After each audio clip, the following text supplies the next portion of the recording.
WV CNA practice test. Question 1. What is the normal range for an adult's oral temperature? 96.6 to 98.6 F, 97.6 to 99.6 F, 98.6 to 100.6 F, 95.0 to 97.0 F. The average oral temperature is 98.6 degrees Fahrenheit, with a normal range typically between 97.6 degrees Fahrenheit and 99.6 degrees Fahrenheit. Question 2. When should standard precautions be used? Only for residents with known infections. Only when the resident is coughing. For every resident at all times. Only when the nurse tells you to. Standard precautions are designed for use with all patients to reduce the risk of transmission of pathogens. Question 3. What is the primary goal of restorative care? To perform all tasks for the resident. To help the resident regain or maintain the highest level of function. To cure the resident's illness. To move the resident to a hospital. Restorative care focuses on helping residents maintain or regain their independence and physical function. Question 4. A resident's tray has a full glass of water, but the resident is on NPO status. What does this mean? Nothing by mouth. Next patient only. Needs physical observation. Nutrition per oral. NPO stands for nil per OS, meaning nothing by mouth. No food or water should be given. Question 5. When measuring a resident's blood pressure, the first sound heard is the diastolic pressure, pulse pressure, systolic pressure, mean pressure. The systolic pressure is the top number and represents the pressure when the heart contracts. Question 6. What is the most effective way to prevent the spread of infection? Wearing gloves at all times. Washing hands frequently. Using antibacterial spray on everything. Keeping all residents in their rooms. Handwashing is the single most important practice in preventing the spread of infection. Question 7. Which of the following is an example of objective data? The resident says they have a headache. The resident's blood pressure is 120/80. The resident feels nauseous. The resident is worried about their family. Objective data is observable and measurable information, such as vital signs. Question 8. What should a CNA do before entering a resident's room? Walk right in. Knock and wait for permission to enter. Call out the resident's name from the hall. Check the resident's chart.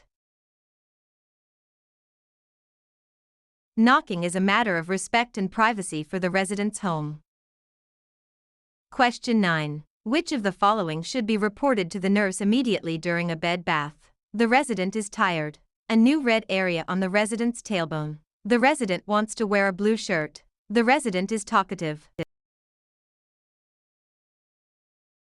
New skin breakdown or redness over a bony prominence is a sign of a potential pressure ulcer and must be reported immediately. Question 10. What is sundowning? Increased confusion and agitation in the evening hours. Sleeping all day and staying up all night. A skin condition caused by the sun. The resident feeling better at the end of the day. Sundowning is a phenomenon where confusion and behavioral problems worsen as daylight fades. Question 11. What is a common sign of a urinary tract infection, UTI, in an elderly resident? Sudden confusion, increased appetite, better sleep, improved mobility. In the elderly, UTIs often present with cognitive changes or delirium rather than just physical symptoms. Question 12. Which of the following is a normal part of aging? Loss of all memory, slowed reflexes and reaction time, incontinence, constant pain. While some decline is normal, like slower reflexes, things like total memory loss or incontinence are not normal parts of aging. Question 13. How often should a resident who is unable to move be repositioned? Every hour, every 2 hours, once per shift, only when they complain of pain. To prevent pressure ulcers, immobile residents should be repositioned at least every 2 hours. Question 14. Which pulse site is most commonly used for taking a routine pulse? Carotid, radial, brachial, apical. The radial pulse, at the wrist, is the most common site for measuring heart rate in adults.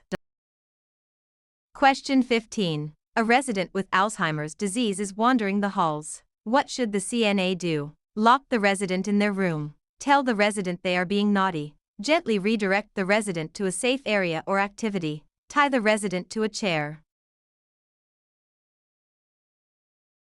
Redirection is a safe and effective technique for managing wandering behavior in dementia patients. Question 16. When a resident is on a bladder training program, the CNA should restrict the resident's fluid intake. Take the resident to the bathroom on a scheduled basis. Tell the resident to hold it as long as possible. Always keep a catheter in place. Scheduled toileting helps the resident regain control and awareness of bladder function. Question 17. A resident is nearing the end of life. What is the CNA's primary role? To encourage the resident to eat a large meal. To provide comfort and emotional support. To discuss medical treatments with the family. To ignore the resident since they are dying. Palliative care focuses on comfort, dignity, and support for both the resident and their family. Question 18. What is the proper method for cleaning the perineal area of a female resident? From back to front. From front to back. In a circular motion. With a scrub brush. Cleaning from front to back, cleanest to dirtiest, prevents the spread of bacteria from the anal area to the urethra.